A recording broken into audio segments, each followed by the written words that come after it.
Hello friends, this is Dr. Anbarsi. So எல்லாரும் நல்லா இருப்பீங்கன்னு நினைக்கிறேன். ஸோ இன்னைக்கு நம்ம பார்க்க போகிற டாபிக் வந்துட்டு பார்த்தீங்க அப்படின்னா அபவுட் இக்தயோசிஸ். ஸோ இக்தயோசிஸ் அப்படின்றது it is commonly called as fish scale disease.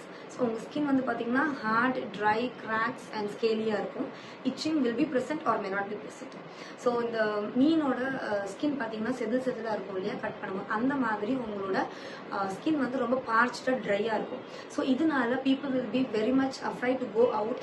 தெல் be very much எல்லாத்துலேயுமே வந்து பின்தங்கியே இருப்பாங்க. ஏன்னா அவங்க ஸ்கின்னை எக்ஸ்போஸ் பண்ண முடியாது, எல்லாமே கவர் பண்ண முடியாது. மெயினாக பார்த்தீங்க இதில் வந்து ஹேண்ட்ஸ், லெக்ஸ், ட்ரங்க் இந்த மாதிரி இருக்கிற ஏரியால தான் வந்து இந்த இக்தயோசிஸ் வல்காரிஸ்ன்றது அஃபெக்ட் ஆகும்.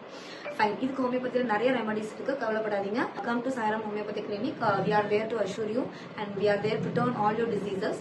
இப்போ இதுக்கு இன்னொரு முக்கியமான ஃபார்முலேஷன், இன்டர்னல் மெடிசன்ஸ் கொடுக்கறது இல்லாமல் எக்ஸ்டர்னலாக இவங்களுக்கு பியூரா வந்து கெமிக்கல் ஃப்ரீ சோப்ஸ், அதாவது நம்மளோட ஹோமியோபதிக் மெடிசன்ஸ் இன்ஃபியூஸ் பண்ண நேச்சுரலி ஹேண்ட் கிராஃப்டட் சோப்ஸ் கொடுக்குறோம்.